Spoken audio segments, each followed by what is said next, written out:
Hi, how you doing?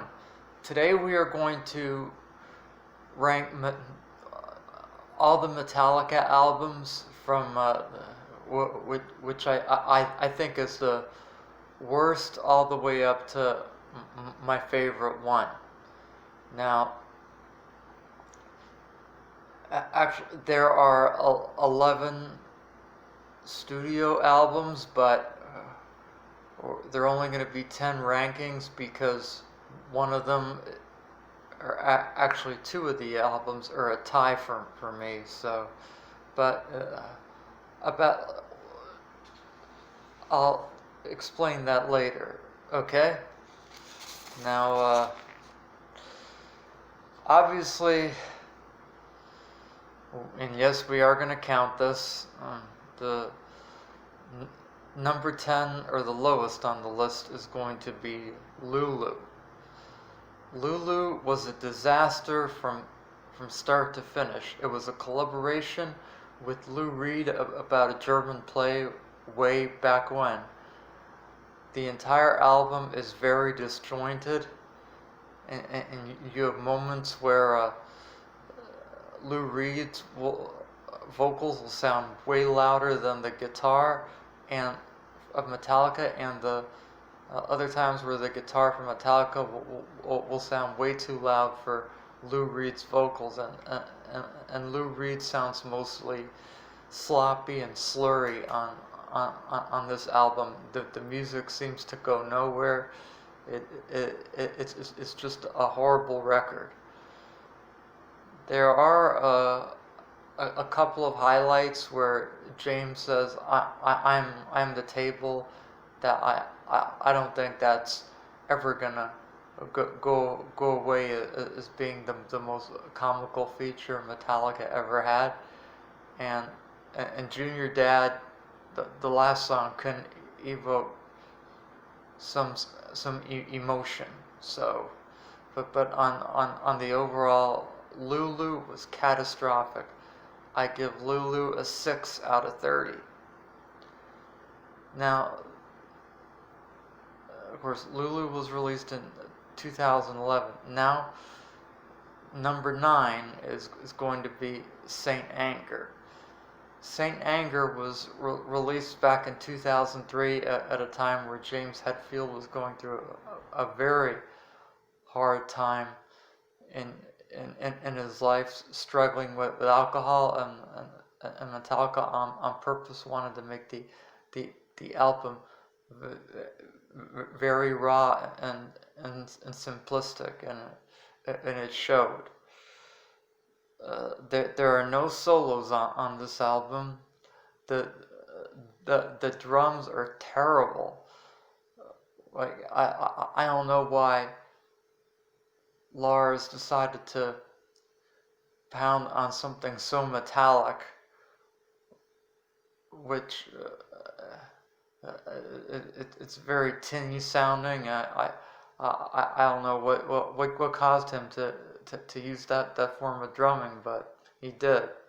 So that basically ruins pretty much the whole album. There are a few good moments here, like Frantic is okay, and the Invisible Kid. Those are some fairly good songs, but there are others like Purify and All Within My Hands that'll just give you a headache. So Saint Anger again was not one of the band's high points. Although I give Saint Anger higher, I give Saint Anger a 10 out of 30. Now we come to Metallica's sell-out period, which most fans look upon it like this. And number 8 is Reload. Now, Reload is boring for the most part. There is a great song on that album, The Unforgiven 2, but the rest is just kind of bland. Like, I don't like the song Fuel at all. and also some mediocre tracks like The Devil's Dance and The Memory Remains. Nevertheless, it has more melody than Saint Anger. The drumming is not as bad, and it's a lot better. This one was released in 1997. This gets a 14 out of 30. And now, the original Sellout album, which is Load, is much better.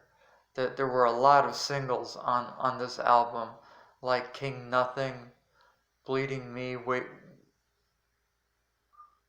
Wasting My Hate, and Until It Sleeps. But my favorite song on here is The House That Jack Built, which has a very Alice in Chains vibe, and Alice in Chains is one of my favorite bands. I think Metallica is good, but they probably wouldn't even go into the top 20, not to mention top 10 bands of mine. But The House That Jack Built is one of my favorite Metallica songs, regardless of album. And this was a very good effort here. It gets a lot more hate than it should. And I'll give Load an 18 out of 30. Now we come to the Black Album. There are a couple of heavy thrashers like Holier Than Thou and The Struggle Within, but you could tell the songs were already starting to take a mainstream turn. If I never hear Enter Sandman again, that'll be just fine. I mean the songs are quite good on here, but they're overplayed. So, and I also have to mention, this is the #1 selling metal album of all time. Yeah. So the Black Album gets a 19 out of 30 for me. Now here comes the tie. Death Magnetic and Hardwired to Self-Destruct. Now, both albums have their ups and downs. You know, some of the material will sound more from the Reload and Load area, while others will sound from the more like their first 4 albums. But both of these albums have one track that I absolutely love. Death Magnetic has The Day That Never Comes, and Hardwired to Self-Destruct has Spit Out the Bone. There are no real bad or horrible tracks on this album, so I'll give Death Magnetic and Hardwired to Self-Destruct a 20 out of 30. Now, and that was number 5. Now we get to number 4. Now a lot of people are going to be pissed at me for this. I don't care. Number 4 for me is Ride the Lightning. Out of the first 4 albums, I feel like this is their weakest. That the opening Fight Fire with Fire is probably their heaviest song. Doesn't mean it's the best. Ride the Lightning was a pretty good title track, but and I feel like For Whom the Bell Tolls and Trapped Under Ice and Escape were kind of filler. Now, but my favorite song on the album is Creeping Death, and so are many fans. And it closes with The Call of Cthulhu, which is a good instrumental, but it's very repetitive. Now this album was released way back in 1984, so it's their second album. And on one more thing, James' voice sounds too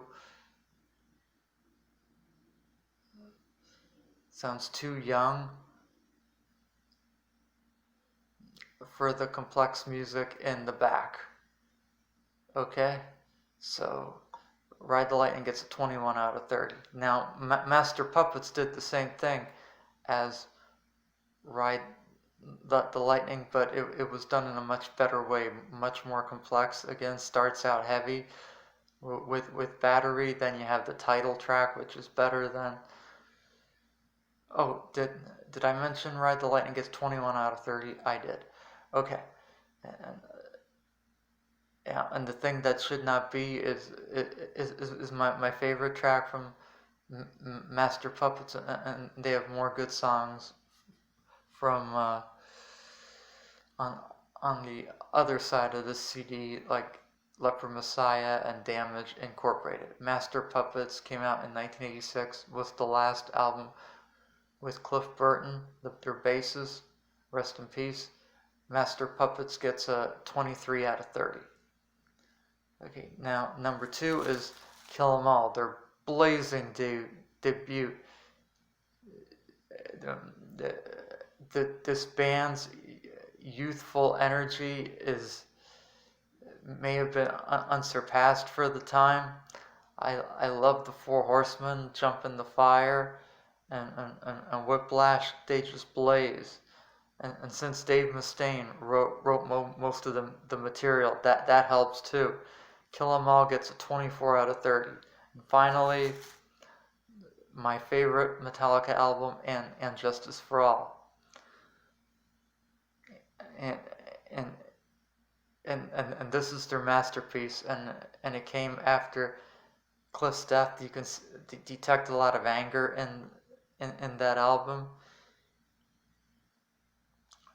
Metallica never achieved a sound like this, and this album has my favorite track of all time, One, which has one of the best build-ups I've ever heard in any song. So yeah,